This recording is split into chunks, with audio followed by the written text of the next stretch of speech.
नमस्कार, आप देख रहे हैं लाइव लगातार। मैं हूं जीतन कुमार।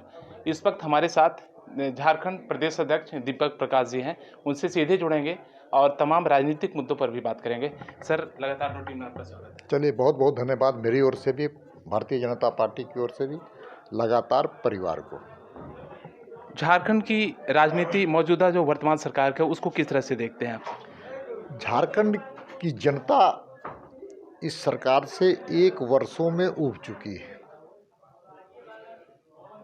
झारखंड की जनता परेशान है इस सरकार से। विकास विरोधी सरकार है ये, आदिवासी विरोधी सरकार है, महिला विरोधी सरकार है, किसान विरोधी सरकार है, नौजवान विरोधी सरकार है और सबसे बड़ा रोजगार विरोधी भी सरकार है। हम कह सकते हैं कि जब से सरकार बनी है, विकास के संदर्भ में अगर हम चर्चा करते हैं तो सड़क 1 इंच भी सड़क इन्होंने बनाने का काम नहीं किया।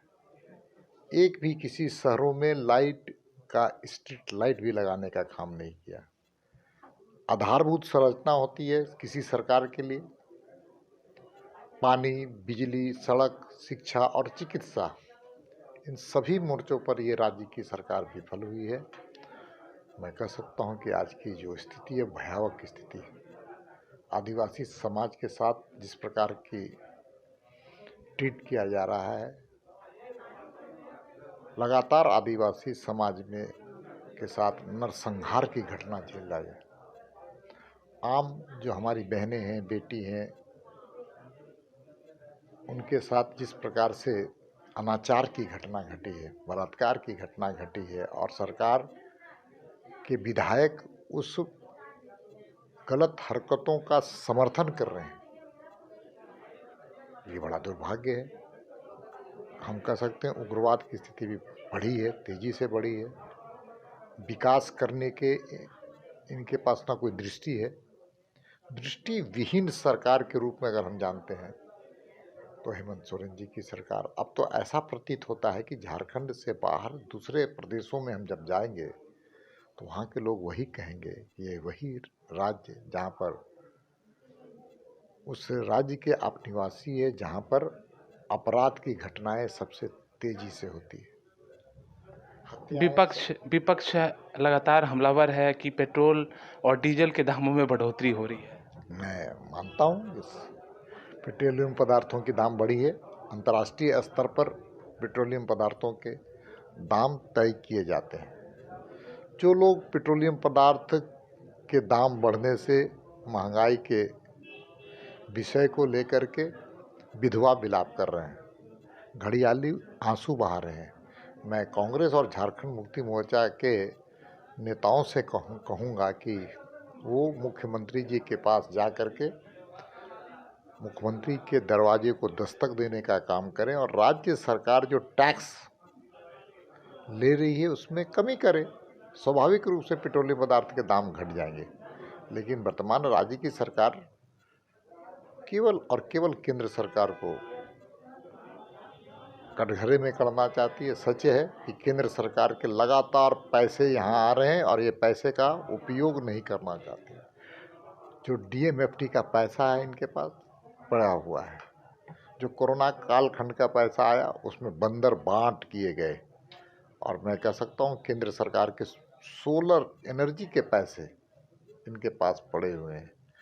जिस प्रकार से केंद्र सरकार से द्वारा गरीब कल्याण योजनाओं की जो यहाँ पर चावल, चीनी, नमक, ऐसे जो खाद्य पदार्थ हैं उसके भी बंदर बांट किए गए। गरीब के पास वो अनाज नहीं पहुँच पाया। इसके लिए कौन दोषी है? केंद्र की सरकार की, राज्य की सरकार। और किसानों के सवाल पर ये लगातार एक भ्रम फैलाने का काम कर रही है।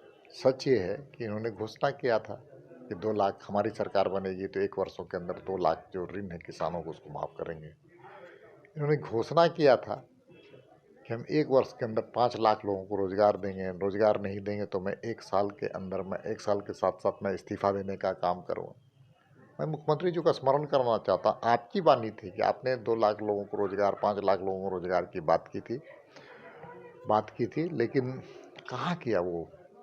क्या हुआ तेरा वादा मुख्यमंत्री जी? मुख्यमंत्री जी वादे को घोषणा पत्र में आपने व्यक्त किया था, अपने भाषणों में व्यक्त किया था। झारखंड की जनता जानना चाहते कि आपका जो घोषणा था, वो उस घोषणे में जो आपने लोकहित की बात की थी, किसानों के संदर्भ में, आज किसान के जो फसल हैं वो बिचौलियों के हाथ में खरीदे जा रहे हैं और जो एमएसपी का रेट है उससे आधे दाम में खरीदे जा रहे हैं। ये एक ये है कि आप ये जो है किसान आंदोलन जो हो रहा है लगभग 2 महीने से ऊपर का टेन्योर हो गया, तो इसको आप किस तरह से देखते हैं? देखिए, हर समाज को आंदोलन करने का हक है, लोकतांत्रिक तरीके से अपनी बात को रखने का अधिकार है। केंद्र की सरकार संवेदनशीलता का परिचय दिया हुआ करते हुए 8 बार इन लोगों से बात किया, लेकिन इस किसान आंदोलन के अंदर कुछ इस प्रकार के तत्व घुस गए हैं जो देश को तोड़ने के लिए, देश में अराजकता फैलाने के लिए पहले से काम कर रहे हैं, चाहे वो जेएनयू का मामला हो। और वही लोग हैं जो 26 जनवरी में ऐसा पवित्र दिन में जा कर के लाल किला में राष्ट्रीय ध्वज का अपमान करने वाले लोग उसमें घुसपैठिए के रूप में, इसलिए आंदोलन को अपवित्र कर दिया गया है। सर वहाँ तो काफ़ी सारा सुरक्षा व्यवस्था होता है, लेकिन इस तरह का हरकत मतलब कई सारे सवाल पैदा होते हैं। कोई सुरक्षा नहीं। आप भारत के हर आदमी को राष्ट्रीय ध्वज को सम्मान करने का अधिकार है और उसका नैतिक कर्तव्य भी है। ये कोई कल्पना कर सकता है कि कोई भारतीय भारतीय ध्वज को अपमान करे? इसमें सुरक्षा और सुरक्षा की बात क्या? आप जिस प्रकार से वीडियो आए हैं, किस प्रकार से खालिस्तानी समर्थक वहाँ पर नारा लगा रहे हैं और घुसने का प्रयास किए, किस ढंग से प्रयास किए, ये तो दिखता है, वीडियो कैसेट्स में दिख रहे हैं। वीडियो कैसेट झूठ नहीं बोलते हैं और आप जैसे लोगों के चैनल के कैसेट्स हैं, एक नहीं 72 कैसेट्स पर इस प्रकार का उल्लेख है। भारत की सरकार चाहती है कि लोकतांत्रिक तरीके से समस्याओं का समाधान हो, संवादों के माध्यम से समाधान हो, लेकिन मैं यहाँ की भाषा में कहूँगा तो ये कह सकता हूँ कि आंदोलन नेतृत्व विहीन हो गया, लक्ष्य विहीन हो गया और हम लोग कहते हैं देहात की भाषा में कि सरसों के अंदर भूत चला गया है।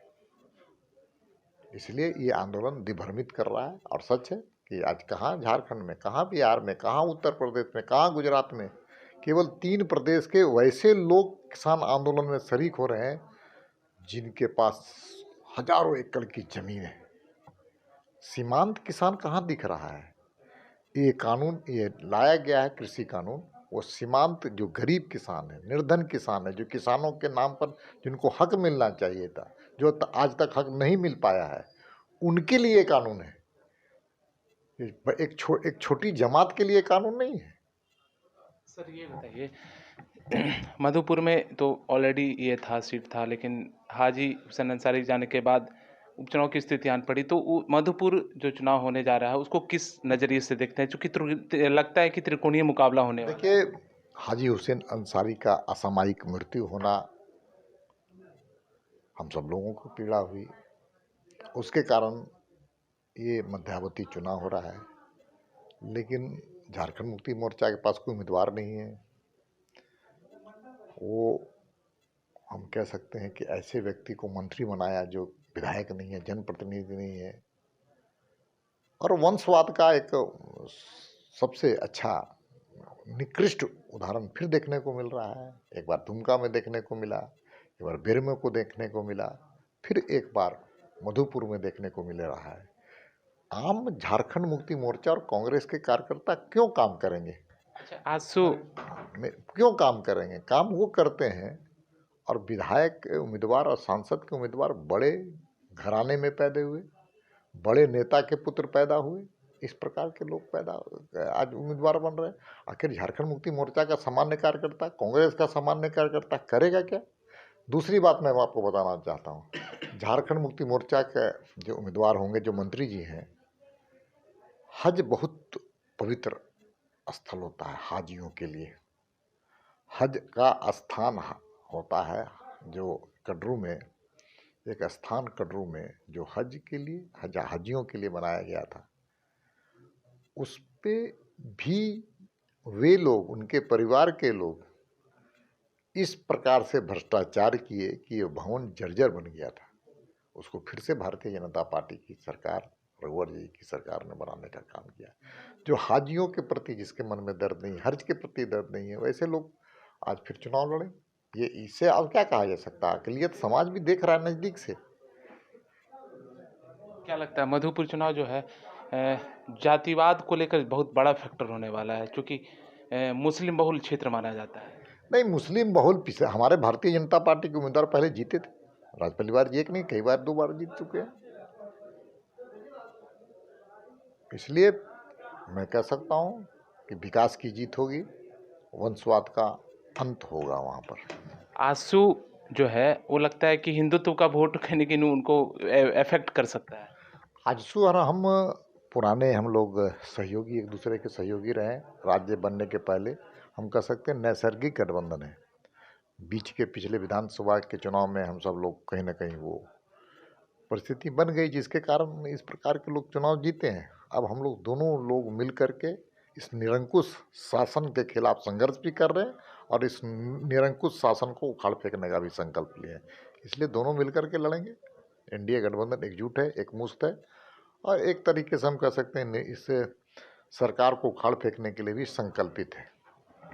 तो ये थे दीपक प्रकाश, जिनका कहना है कि निरंकुश शासन को उखाड़ फेंकने का हम लोग काम करेंगे और आने वाली राजनीति का जो है मधुपुर का किस ओर करवट लेती है, यह भी देखने वाली बात होगी। देवघर से लगातार .in के लिए मैं जीतन कुमार। न्यूज अपडेट के लिए आप हमारे चैनल को सब्सक्राइब करें। आप हमें फेसबुक और इंस्टाग्राम पर भी फॉलो कर सकते हैं। बने रहे लगातार .in के साथ।